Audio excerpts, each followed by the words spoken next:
They were taken away from their families. Many of them were abused. Because I lost so much when I was a child, that, taken from your parents is one hard thing to go through. Now they are getting a chance to tell their stories. The wounds that I suffered as a 9-year-old are still with me.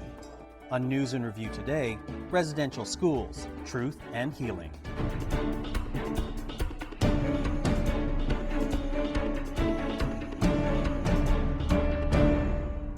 Hello, I'm Michael Serapio. It's a Canadian story that for a long time most Canadians didn't know about, and many of those who did know didn't want to talk about it or just couldn't. The story of Native children and residential schools. Starting in the 19th century and continuing for more than 100 years, many First Nations, Métis, and Inuit children were taken from their homes and sent to residential schools far from their communities. The Canadian government and the religious orders that ran the schools thought they were doing the right thing, converting them to Christianity and forcibly assimilating them into the larger Canadian society. But being taken away from their families and taught to forget their culture caused a lot of suffering, and many children were also physically and sexually abused. 2 years ago, the Canadian government apologized for what happened. The Government of Canada sincerely apologizes and asks the forgiveness of the Aboriginal peoples of this country for failing them so profoundly. The government also created a Truth and Reconciliation Commission to hold hearings into the residential school system. The policy of the government then was that to take the Indian out of a child. Also, it hears from former students. If we don't forgive, there's no healing. A chance to educate Canadians about a sad chapter in our history. But getting that truth and reconciliation process started wasn't easy. It took a long time before the first hearings opened in Winnipeg in June. And as the CBC's Duncan McHugh discovered when he visited a Native community in British Columbia, healing isn't easy either. To the Gitxsan people, this has long been a sacred place. Yet it's the first time for William Matthews and Greg Wright to do this cleansing ceremony here. In fact, they just recently learned it. That's because their education as boys was over 1,000 kilometers away at Alberni Indian Residential School. What happened there haunts them still. Being asked to recollect those days by guests is what prompted this. Yes, that's me there, and yes, it's cold. But William figures preparation is necessary for what we are going to tackle today. Residential school is a really touchy subject. So this here, coming out in the morning and just bathing and just ask, the Creator for, for forgiveness and, and hope people will understand, better about survivors. We've come to the community of Gittinmax for a workshop about the Truth and Reconciliation Commission. They want to take these stories and put them in a document. These former students invited Gerald Kiesman to help them prepare. He's the author of a toolkit on coping with post-traumatic stress. Before you go to a DRC event, if you have memories and flashbacks, then you go into shock. Few here know much about the commission, only that it promises an opportunity to tell their story. Someone has to hear us, but right now nobody's listening. We need people to listen rather than jump to conclusions and assume. Listening is what the commission is all about. 3 commissioners hosting 7 national events and dozens of smaller community forums. A coast-to-coast truth-telling intended to complement that long-awaited apology from 2 years ago. We are sorry. Nimi Tatenan. Things were hopeful when the government named Justice Harry Laforme as chair. Healing will begin and sincere reconciliation made possible. But Laforme and his fellow commissioners didn't see eye to eye about his role as chair or how to tackle reconciliation. Laforme resigned, and it took over a year before a new chair was named, Justice Murray Sinclair, who had to start all over. That kind of just pissed us off, eh? You know, it ain't about you people. It's about the survivors, you know, and the communities, which you guys should be doing, is going out there and collecting stories. William's own story was secret for nearly 40 years. It took him that long to tell someone he was sexually abused at residential school. There's no hint of that pain in his only childhood photo, a shot of a school play in the paper. No sign of the foster homes or the drinking and drugging in his future. Because I lost so much when I was a child, that, you know, taken from your parents is one hard thing to go through, and you know, that's what I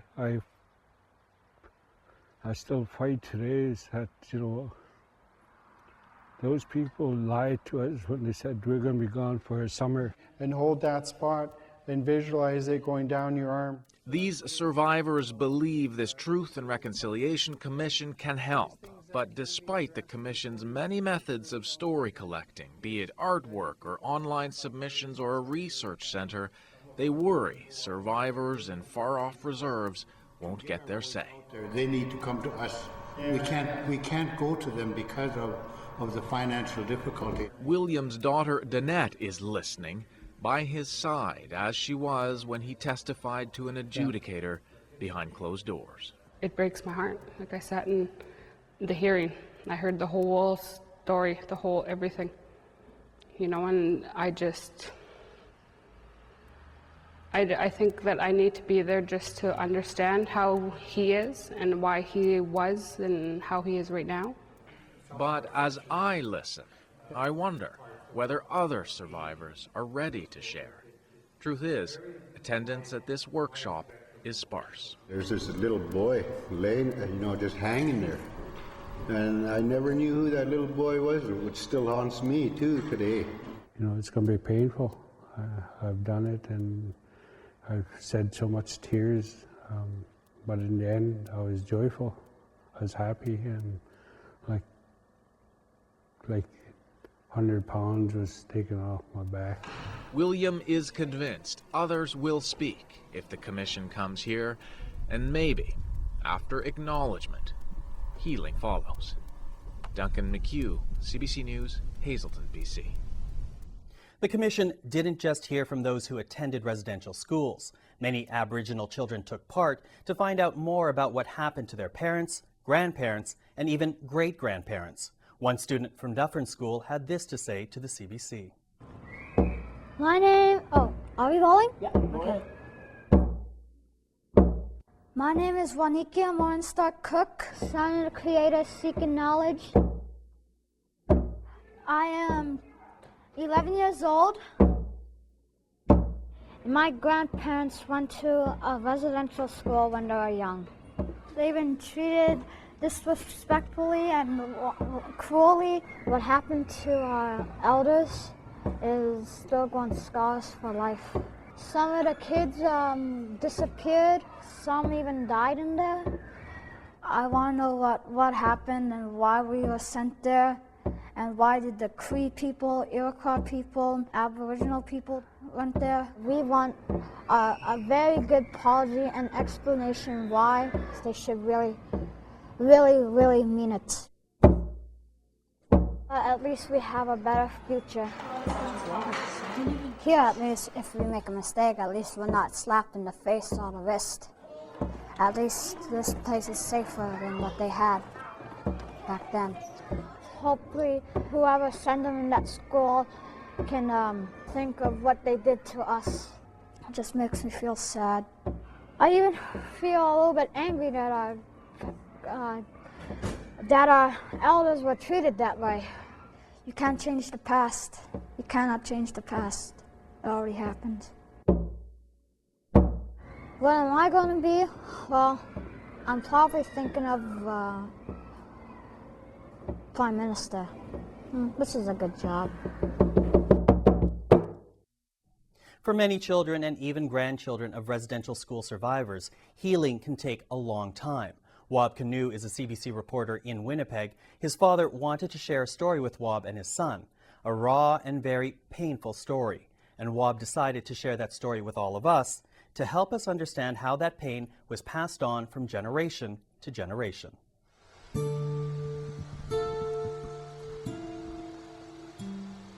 This is where I went to school. That's where the school was, right here. And there was a statue here. This is where we prayed. Well, I couldn't run because the wind was out of me. That's my father and son. It's a scene that plays out for Canadian families everywhere. A grandfather laughing while sharing some old memories. In Ojibwe, we have a word, Dankobitagan, that explains how the generations in a family are linked together like a thread. But in my family, those ties were nearly severed. It's a story of physical and sexual abuse, alcoholism, suicide, infidelity, and finally, redemption. This is my family story, and it starts right here at St. Mary's Residential School. St. Mary's Indian Residential School opened in Kenora, Ontario in 1894. It was run by the Oblates until 1962 when it closed. My father Tubbasoniquet was brought here by his parents when he was 7, and in an attempt to get rid of his Anishinaabe language and heritage, the priest who registered him renamed him. And that's how I got that name, Peter Kelly. Yeah. And this is the prison. This is how I was registered.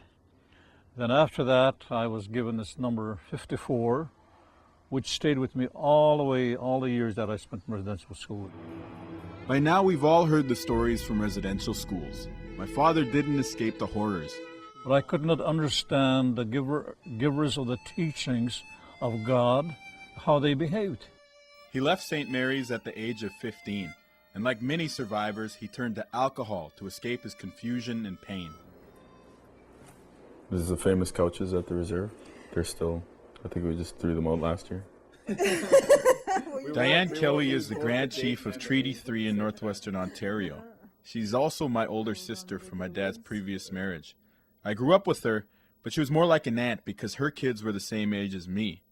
When she was a child, though, she saw our dad at his worst. He was a violent alcoholic. The pain is still there. Even talking about it today, it's very disturbing. You know, I love my father deeply, but there's a piece of my life that was profoundly impacted by some of the events in my childhood. And I also don't have my brothers here. So this is you, Danny and Daryl. Danny passed away in a car accident. A few years earlier, he took his own life. Yeah, 4 years earlier, 4 years apart. The trauma that they experienced and the lack of coping skills might have led to their ultimate short lives. Losing someone that you held in your arms when they were a little baby, when they were 2 years old, 5 years old when you held them, and they're gone. And it's unbelievable. The pain is just totally unbelievable. And this is where the opening is. Being taken from his home at a young age meant he was raised by people who didn't love him, and so he never learned what it meant to be a parent.